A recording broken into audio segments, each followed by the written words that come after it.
Hello everyone, માદેવર to all. શું તમારા ઘરમાં પણ ક્યારેક રોટલી વધે છે એને તમે ફેંકી દો છો અથવા ગાયને ખવડાવી દો છો? તો વેઇટ, આ વિડીયો જોયા પછી જાણી જોઈને જ તમે રોજ 4 રોટલી વધારે બનાવશો. કારણ કે આજે આપણે વધેલી રોટલીમાંથી એટલો ક્રિસ્પી અને ચટાકેદાર અને એક નવો જ નાસ્તો બનાવવા જઈ રહ્યા છીએ, જેની આગળ બજારના સમોસા પણ ફીકા લાગશે. બાળકો તો આને જોતા જ તૂટી પડશે. બટ હા, રોટલીનો પરફેક્ટ કોણ કેવી રીતે વાળવો, તેલમાં ખુલી ન જાય, એની નાની નાની સિક્રેટ ટ્રિક્સ મેં તમારી સાથે શેર કરી છે. માટે વિડીયો લાસ્ટ સુધી જોજો, વચ્ચેથી સ્કીપ ન કરશો. તો ચાલો ફટાફટ જોઈ લઈએ કઈ રીતે બને છે આ પરફેક્ટ ક્રિસ્પી નાસ્તો.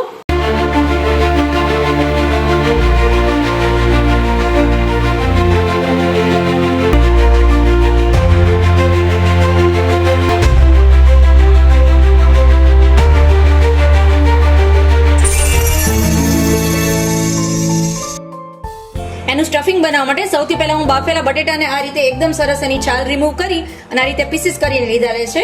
હવે એને આપણે સૌથી પહેલા એકદમ સરસ મેશ કરી લેશું.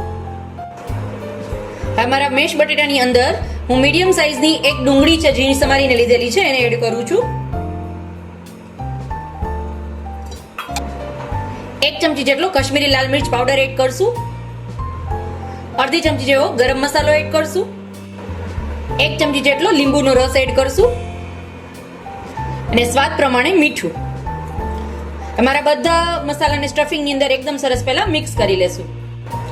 મારું સ્ટફિંગ છે એકદમ સરસ રેડી છે. હવે એને સાઈડ પર રાખી લેશું. હવે આપણી જે વધેલી રોટલી છે એને પહેલા આપણે આ રીતે એક રોટલી લઈને એના 4 પીસ આ રીતે કરી લેશું. 4 ભાગમાં રોટલીને પહેલા કટ કરી લેશું આ રીતે એકદમ સરસ. મારી બધી રોટલીને પહેલા આ રીતે હું 4 ભાગમાં કટ કરી લઈશ. મારી બધી રોટલીને મેં આ રીતે 4 પીસ કરીને રેડી કરી લીધા છે. હવે એના માટે પહેલા આપણે એનો કોન શેપ આપશું. તો એના માટે પહેલા હું એક સ્લરી બનાવીશ. એટલે 2 ચમચી જેટલો મેંદો લઉં છું અને એની અંદર થોડા પ્રમાણમાં પાણી એડ કરી અને એકદમ ફાઇન આપણે પેસ્ટ બનાવી લેશું. એની સેમ એક જ ડાયરેક્શનમાં રોટેટ કરતું જવાનું અને આપણે એની અંદર પાણી એડ કરીને એની પેસ્ટ બનાવી લેશું.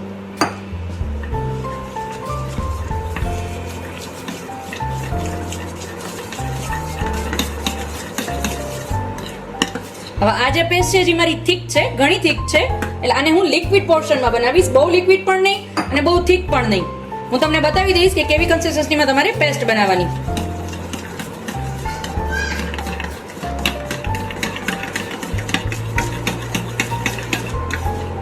મારી પેસ્ટ છે એ રેડી છે. જુઓ તમે, આવી કન્સિસ્ટન્સી હોવી જોઈએ પેસ્ટની.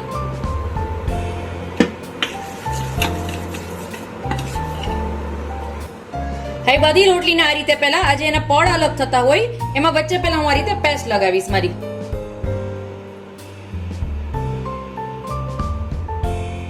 અને એનું ઉપરનું પડ એને ચિપકાવી દઈશ એકદમ સરસ. અને પછી એનો આ રીતે કોન શેપ આપી દેશું આપણે હાથની મદદથી.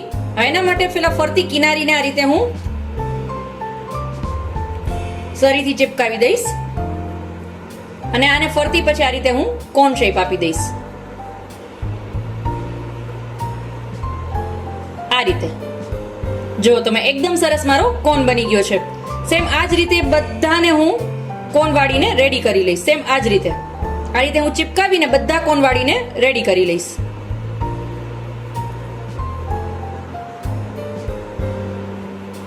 પહેલા એનું જે પડ છે અલગ એને આપણે ચિપકાવશું.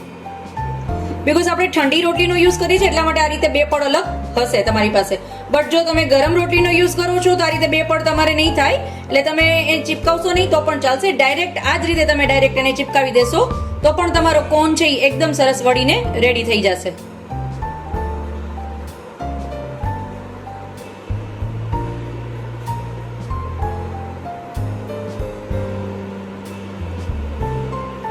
એકદમ સરસ રેડી છે.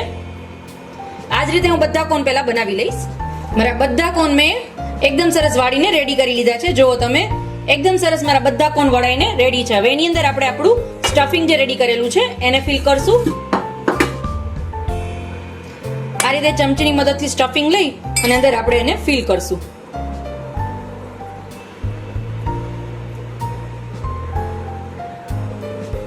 એકદમ સરસ આ રીતે. બધા મારા કોનની અંદર આ રીતે સ્ટફિંગ ફિલ કરી દઈશ. આ રીતે હાથની મદદથી આ રીતે તમે લંબગોળ શેપ આપીને પણ ફિલ કરી શકો છો. તમને જે રીતે ફાવે એ રીતે તમારે આની અંદર સ્ટફિંગ ફિલ કરી દેવાનું.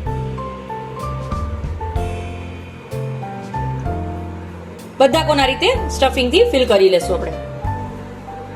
આ રીતે પહેલા બેઝમાં નીચે જવા દેવાનું આ રીતે સ્ટફિંગ, અને પછી ઉપરથી થોડું થોડું સ્ટફિંગ પાછું એડ કરી દેવાનું. એટલે આખો કોન છે એ તમારો ફિલ થઈ જાય સ્ટફિંગથી. આ રીતે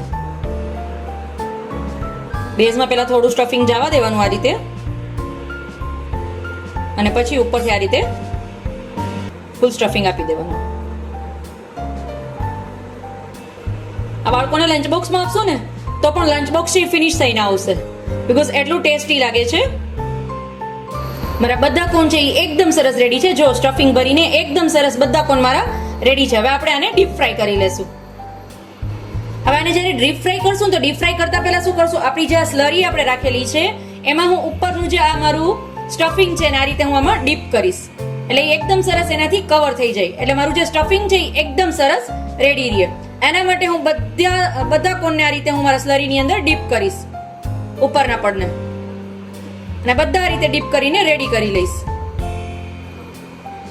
આજે મેં સ્લરી મેંદાની બનાવી છે, અને તમે ઘઉંના લોટની બનાવી હોય તો પણ તમે બનાવી શકો છો. ઘઉંના લોટની સ્લરી પણ ચીપકી જશે તમારા કોન છે એ, એટલે એનાથી પણ તમે કરી શકો છો. મારા બધા કોન એકદમ સરસ રેડી છે. હવે આપણે એને ડીપ ફ્રાય કરી લેશું. મારું તેલ છે એ એકદમ સરસ ગરમ થઈ ગયું છે. હવે ફ્લેમ છે એ સાવ સ્લો કરી નાખશું, અને આપણા બધા કોન આપણે આની અંદર એડ કરી લેશું.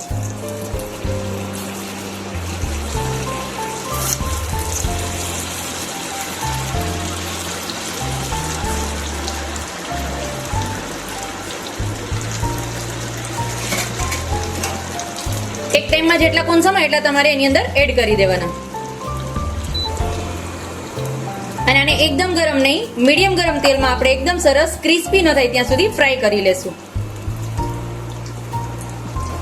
બધા કોન મારા એકદમ સરસ બદામી કલર થાય ત્યાં સુધી આપણે એને ફ્રાય કરી લેશું. અલટ પલટ કરતા જશું ને એકદમ સરસ એને ફ્રાય કરી લેશું. એકદમ સરસ કલર આવી ગયો છે. હવે આપણે બધાને એક પ્લેટમાં કાઢી લેશું. બધા કોન મારા પહેલા નિતારી લઈશ, અને એને એક પ્લેટમાં કાઢી લેશું આપણે. તો ઇન્સ્ટન્ટ બની જતા એવા ગરમા ગરમ મારા વધેલી રોટલીમાંથી નાસ્તો. તો મને કમેન્ટ જરૂર કરજો કે આ કોનનું હું આ રેસીપીનું કયું નામ આપું. એકદમ ઇન્સ્ટન્ટ ગરમા ગરમ મારા કોન. હવે આને તમે ટમેટો કેચઅપ સાથે પણ સર્વ કરી શકો છો, ગ્રીન ચટણી સાથે, ગાર્લિક ચટણી સાથે, સ્વીટ ખજૂરની ચટણી સાથે, જેની સાથે પણ તમને ટેસ્ટમાં પસંદ હોય એની સાથે તમે ગરમા ગરમ એન્જોય કરી શકો છો, અને બાળકોને ટિફિન બોક્સમાં પણ આપી શકો છો. તો આ જ રીતે ફરી મળીશું એક અવનવી રેસીપી સાથે. ત્યાં સુધી આવજો ફ્રેન્ડ્સ. માદેવર to all.